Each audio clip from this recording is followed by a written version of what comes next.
A França é o seguinte, olha, gente, a França está na OTAN. Hoje no Twitter alguém me perguntou, mas o Brasil se afastar dos Estados Unidos não seria mais doloroso do que a França? A França é uma potência nuclear e está na OTAN, né? Isso quer dizer que tudo que a França faz, que o presidente francês faça, é passível de aprovação a priori, não é? Eu não acho. Eu acho que nós temos que entender e analisar fatos. Naturalmente, a viagem do Macron à China é muito importante e significativa. Assim como a viagem do presidente Lula à China também o é. A China está com um grande handicap em relação a esse conflito que está acontecendo na Ucrânia. Qual seja, porque os Estados Unidos eles estão envolvidos também sob o aspecto do apoio militar à Ucrânia. A China tem a oportunidade de comprar recursos energéticos, fertilizantes, minério dos russos em condições privilegiadas. Vocês não esqueçam do seguinte, quanto mais fecham mercados para os russos, mais os chineses têm benefício. Porque se os russos não podem vender para a Europa, eles vão ter menos clientes potenciais. Entendo menos clientes potenciais, é uma questão de oferta e demanda. Ele vai vender mais barato para aquele que está disposto a comprar, tá certo? Ele vai ter uma oferta maior para uma demanda menor. E os chineses estão aproveitando. Os chineses estão comprando muito gás, muito petróleo, estão recebendo muitas empresas que saem da Europa em função do custo da energia e que vão buscar refúgio em seu território. A China está adorando esta situação de fechamento dos mercados para os russos sob esse aspecto. Agora, por outro lado, eles não querem que essa guerra, por paradoxal que seja, eles não querem que essa guerra continue, porque essa guerra acabou fechando muitos mercados sob o ponto de vista, inclusive, dos próprios aspectos da acessibilidade.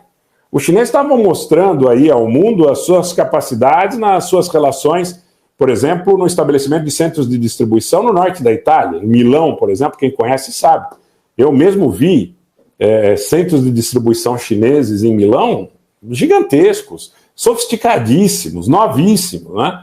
E aí houve o período da pandemia, houve alguma dificuldade em questão logística e depois essa situação do conflito aí que acabou sancionando também empresas russas, empresas que fazem negócio com os russos. E o que acontece na realidade é que você tem muita coisa que como vocês sabem, deixa eu chamar aqui de uma forma fácil de compreender, são produções feitas de maneira compartimentada. Então, você às vezes fabrica uma parte do produto num país, parte em outro país, e você tem que ter cadeia logística livre e desimpedida, tá? E para os chineses essa guerra não é negócio. Não é negócio sob esse aspecto. Agora, sob o ponto de vista da aquisição de recursos energéticos baratos, de crescimento das perspectivas imediatas em alguns setores industriais, é negócio, tá? Mas eu acredito que entre prós e contras, os chineses gostariam sim que essa guerra parasse. Claro que eles não querem que pare com nenhum tipo de prejuízo para a Rússia, porque eles têm na Rússia um dos mais importantes alicerces aí, principalmente sob o ponto de vista militar, de apoio. Porque os Estados Unidos tentam cercar a China por todos os lados. Então vocês vejam a questão da Austrália, a questão das Filipinas, da Coreia do Sul, do Japão. Há toda uma gama ali de alianças que os Estados Unidos fazem no sentido de cercar a China. Porque existe uma perspectiva que entre este e o próximo ano as coisas em Taiwan possam se complicar, não é? Então eu quero dizer para vocês que dentro desse contexto é muito importante que a gente avalie, analise aonde está o grande perigo hoje, na abertura de outras frentes, porque a possibilidade da abertura de outras frentes, ela pode levar, sim, em algum momento, ao descambar para uma guerra total, que racionalmente não deveria acontecer, em função, inclusive, do equilíbrio da distribuição reciprocamente assegurada entre as potências. Mas pode acontecer. Então, vocês fiquem de olho na questão do conflito entre árabes e israelenses. Um abraço aqui para o Paulo Henrique, que lembra hoje a data da lembrança do assassinato de 6 milhões de judeus na Segunda Guerra pelos nazistas. Um abraço para você, minha solidariedade. Paulo, obrigado pela presença. Mais uma vez agradecendo ao Hélio Borgônio. E digo para vocês o seguinte, que frente árabes e Israel com a participação do Irã, frente Azerbaijão-Irã, com a eventual participação da Turquia, de Israel e, do outro lado, da Rússia, do Irã, da Armênia, da Índia, pode levar a situação a um dado fora de controle. Aí muita gente vai perguntar, né? Ainda há risco de uma guerra nuclear? Ainda há risco de uma guerra nuclear. Ainda há risco de uma guerra nuclear. Talvez com o passar do tempo a gente aprendeu que esse risco não fosse tão expressivo em relação ao primeiro impacto que a gente tinha daquele conflito realizado na Ucrânia. Mas ainda pode acontecer, tá? Ainda pode acontecer. E nesse caso, eu creio que a posição do conflito no Cáucaso é mais perigosa do que um conflito entre árabes e israelenses. E pasmem, essa é a minha opinião, posso estar errado, mas é muito possível que o conflito entre China e Taiwan não seja tão arriscado sob o ponto de vista de um envolvimento de potências nucleares em embate direto, não estou falando de ajuda militar, de participação acessória e tal, mas a questão do Cáucaso para mim é delicadíssima, delicadíssima. Porque a questão do Cáucaso busca o quê? Interromper esse fluxo de cooperação Irã-Rússia.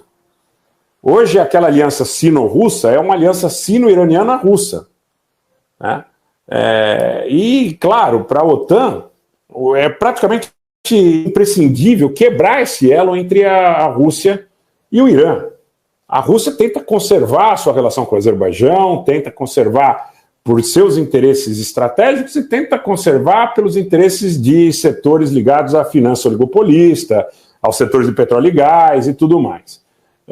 Mas eu vejo com um risco muito grande que um conflito que busque tirar os russos de dentro da República de Artsakh, por exemplo, que busque tirar os russos de dentro da República da Armênia, que busque cortar os caminhos para a passagem de produtos iranianos em direção à Rússia, esse pode ser um conflito que leve a um embate nuclear.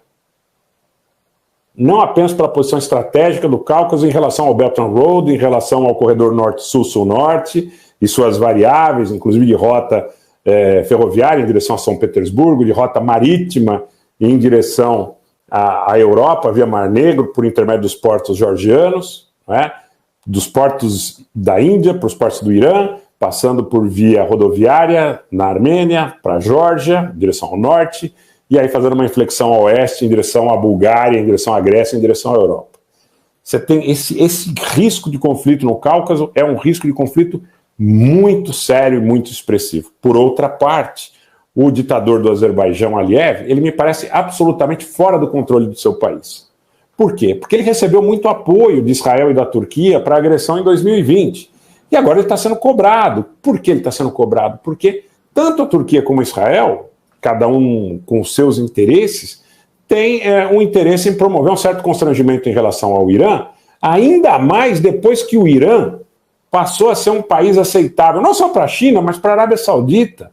Passou a ser aceitável para países que foram antagônicos historicamente a ele desde a Revolução de 1979. Tá? Então, eu vejo o grande risco do embate no Cáucaso promover um espraiamento aí da situação de maneira incontrolável em direção a um conflito que pode ser nuclear. Porque se você abrisse uma segunda frente para a Rússia hoje, você obrigaria a Rússia a tomar atitudes decisivas. Atitudes decisivas. Porque a Rússia tem um dispêndio muito grande de tropas, de recursos, de tudo que você pode imaginar em relação à frente ucraniana, onde ela está lutando com muita gente, né? Ainda que os franceses não mandem mais armamentos para a Ucrânia. Os Estados Unidos mandam, a Grã-Bretanha manda, não é? A Alemanha, que está ocupada com a Rheinmetall aí, aumentando a produção de munição e tudo mais, manda. Os italianos mandam, né? Até Portugal e Espanha, na medida do possível e das suas limitações, têm mandado. Tá?